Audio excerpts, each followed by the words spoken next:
stayed in for another 5 minutes, and we got the diagnosis as back spasms. Just wondered if you could take us through what happened and how you feel now.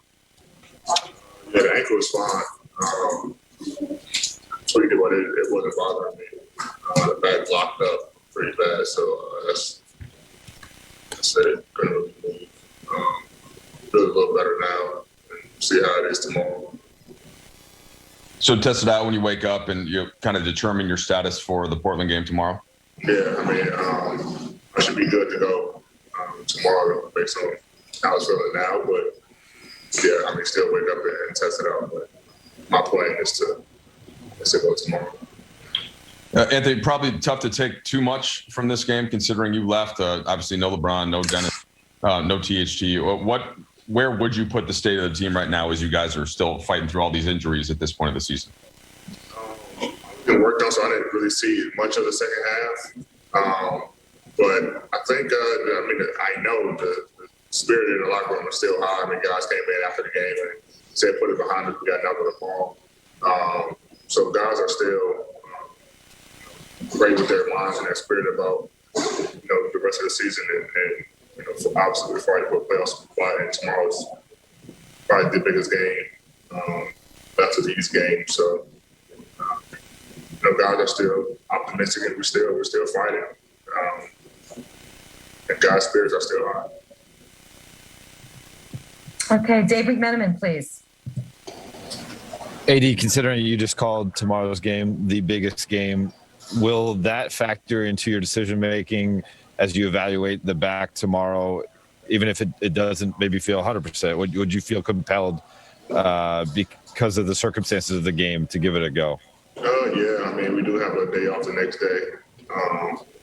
So I'm still going to get work done there, but that's for sure. I think add a little juice to playing tomorrow.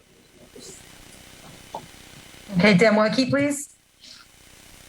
Yeah, on the play that at the very beginning when you it seemed like you kind of like hit the scorer's table. Is that what happened on that play? And like what kind of went out from underneath you? And then was there a play or anything that kind of caused the back to lock up? Yeah, I mean, I think I said it before the game too. I said that the scorer's table looked like it was really close to the court, and then I ended up stepping on the scorer's table and kind of tweaked the ankle a little bit, but the ankle is fine. I have no problem with the ankle. Kind of caught it before it turned all the way. I know it kind of looked bad, but it's fine. And there was no certain play. During the timeouts, the first time out, the second time out, I kind of just, felt it, locking up more and more and more. And then eventually, when I came out, I think around the 3-minute mark in the first quarter, got to the point where it was pretty tough. So, like I said, it feels better now. Got some work done and should be able to go tomorrow. Okay, Kyle Goon, please. Hey, D. This season has had so many moments where you guys have some kind of setback when it seems like you're getting your ducks in a row, and maybe this game is one of those with your back locking up. How do you keep all those setbacks from adding up in your mind and feeling like it's just insurmountable? Just keep fighting. I mean, we know when we're all healthy, the type of team that we have, we've seen it early in the year, and that's what we always revert back to. Like when we're 100% healthy, we're one of the, we are the top team in the league, and so we keep that in our minds. And so we know that we got a lot of things going on with some of our players, and guys know that. But we know when we get 100% healthy, Brian maybe has a week, Dennis 5-6 days left or something. But when we get everyone healthy, especially heading to the playoffs, we know the type of team that we are, and I think the league knows the type of team that we are. So, no matter if we got to play in a play-in game or we get 5th or 6th seed, we ready to compete against anybody. But our main focus we have to get 100% healthy. Okay, last two questions. Bill Oren, please. Hey, AD, I was going to ask you about that play-in. How do you view that possibility, and how important is it to you guys to stay out of it? So what play? Oh, sorry, the play-in round, yeah, whatever it is. I mean, we don't look at it as something bad. We need a lot of games. We need games to get back accustomed to each other anyway. So, I mean, if it happens that way, it happens that way. Obviously we don't want to go that route, but if it happens, it happens. We're going to win games in the play-in and then get ready for whoever we play, first round and take care of business from there. So, look at it, we look at it as game reps and a play-in, and if not, then we got, a little bit more practice time to get accustomed to each other. So either way, we're fine either way. Like I said, we know the type of team that we are.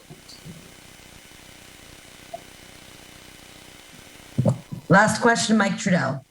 Hey, Anthony, you, of course, weren't on the court for very long tonight, but just wondering, without LeBron, Schroeder, and THT, what do you think is it going to be a key tomorrow, given what the lineup is and kind of that lack of playmaking? How can you guys try to continue to get good shots? Our defense. I got to go back and look at the tape for tonight. Seeing that I missed most of the game and didn't really see some of it. But I think our defense, we defend and rebound, and we're going to get shots. And even if we're not making shots, we're still able to, defend and hold teams below their average. So we got to continue to defend, being that, that defensive team that is very tenacious and scrappy and play desperate like we did against Denver. And if we do that, starting tomorrow night, and for the rest of the next amount of games that we have, we'll find ourselves in a good position heading into the playoffs. All right, thanks so much, Anthony. All right, Allie joins us now. We'll talk a little AD and what he was talking about, Allie, with tomorrow night against the Portland Trailblazers being one of the biggest games of the year, obviously. That was a very interesting press conference. On one sense, it was very calm, collected. As many, I feel like, are probably panicking on the outside, there was a very calm vibe to him. I think it's a good sign that there's nothing wrong with his ankle when we all suspected that. Back spasms apparently is something that he has dealt with before, but just during the time, the 3 quarters that he worked on it, he's already feeling better, will be on the flight, as he mentioned. And I think the other takeaway is that he called this the biggest game of the season, as we all know, of the games that they have left. And so that will factor in his decision, depending on how he feels when he wakes up tomorrow, to want to play. And the attitude in which he mentioned the play-in tournament and what could possibly happen in 6 games, where this team could benefit from having games to play. You don't want to be in that situation. We've all discussed that. But if you're here, what's the attitude? What's the mindset you take into it? And hey, you got to look at it and take the positives. And this team needs time, no matter how it comes, practices or games. That approach seemed positive. Yeah, I mean for how you have to look at it. He's led in New Orleans, but that interview without LeBron looks like one of the best leadership interviews I've seen him. Look, I'm good. Tomorrow's one of the most important games there is. And you're right. We don't have anything else on our plate. It's not steak and caviar. It's bologna and cheese, and we got to make do. We got to go out there and play this game tomorrow. His attitude to me, if I were his teammate, I'd be like, yeah, we got to go do it. So that's a sign of leadership. He's the best player on the team right now. He is the guy that can make it happen. If he goes out there and enforces his will. So big one tomorrow night. I can't wait, actually. Yeah, go ahead, Brett. Yeah, let's not forget, where's LeBron James in all this?